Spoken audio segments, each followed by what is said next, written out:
London, if Santa is listening, here's a suggestion about what to deliver Prime Minister Theresa May of Britain and David Davis, her chief Brexit negotiator, a copy of Yanis Varoufakis's Adults in the Room. Mr. Varoufakis is the former Greek finance minister, and his book sets out in excruciating detail the story of the 2015 negotiations between Greece's government and its creditors.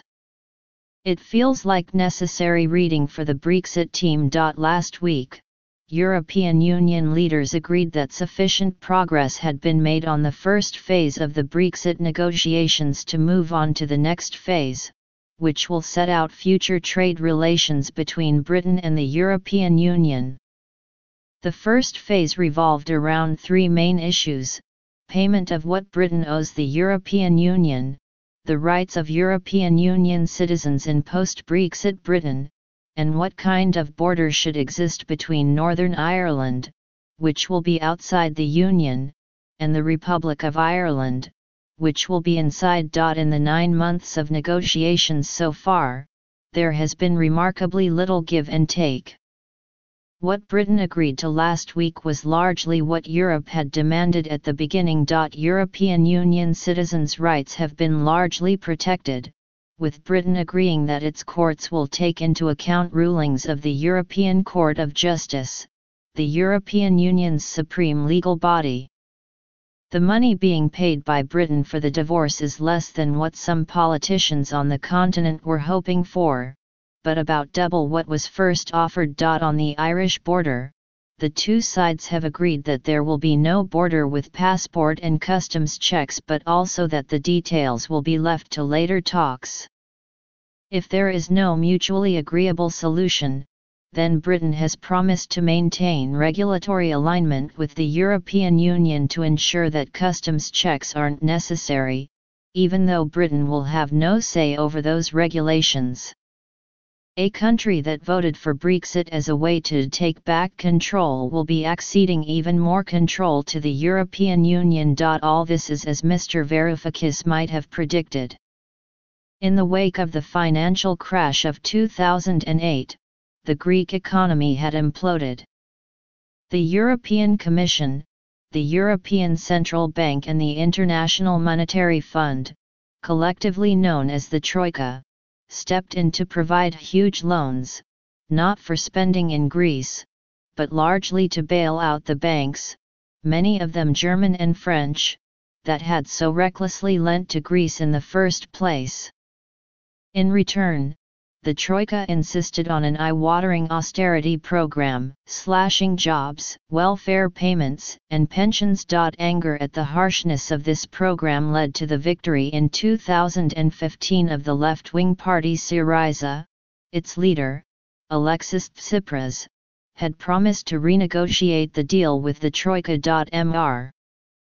Varoufakis, who led the Greek negotiating team, writes in Adults in the Room that rather than negotiate in good faith, the Troika employed a number of tactics to ensure that it got its way. The key maneuver was insisting that negotiations be staged in two parts. Greece first had to commit to the compromises they wanted, and then, much later, we could begin negotiations on debt relief. It has been a similar story with the Brexit talks. Britain is dealing not with the Troika, but directly with the European Union. The bruising negotiating tactics, however, are much the same. The European Union insisted at the beginning that the negotiations be split into two parts. Only when sufficient progress had been made on the divorce could talks on future relations begin. Britain's real interest is in signing a post-Brexit trade deal. London's desperation to move on, Brussels knew, would lead it to capitulate on the terms of divorce. And that is exactly what happened. With much bluster but little resistance, Britain accepted not only the two-part process, but also most of the European Union's demands in the first phase. Mr. Varoufakis tried to warn Mrs. May. To negotiate successfully with the European establishment, he argues, you must have a fallback position that no one wants, but that you are prepared to follow through on if negotiations break down. In Greece's case, the fallback was Grexit, unilaterally leaving not the European Union but the Euro's common currency area. This would have caused immense turmoil not least in Greece, but in Mr. Varoufakis's view, the only way to get the Troika to negotiate seriously was to show that the threat was not a bluff. Greece, in the end, did not follow this advice. Even when a referendum in 2015 decisively rejected a new austerity program, the Syriza government feared the chaos of Grexit more than it did the pain of austerity. It submitted to the Troika's demands and made spending cuts harsher than the ones it had previously been offered and rejected. In the case of Brexit, Britain's fallback position is to leave the European Union without a negotiated deal. This would be as chaotic as Grexit. But, as with Greece, it is a threat without substance. From the beginning of the negotiations, many supporters of Brexit have pushed the slogan "No deal better than a bad deal." But it has also been clear that far from being willing to make good on such a threat, Britain, like Greece, is desperate to avoid chaos. Recognizing this, the European Union is already hemming in Britain's options for the next phase of the negotiations. It has again demanded that the talks be split in two, the first part to deal with the terms of the transition period, a period of probably 2 years starting in March 2019, when Britain formally leaves the European Union, and ending when it fully separates from it, followed by the terms of trade relations. The issue is not simply European Union intransigence. It is also that of British incompetence. Mr. Davis, the Brexit Secretary, recently admitted that he had not commissioned a single study of Brexit's impact on the economy.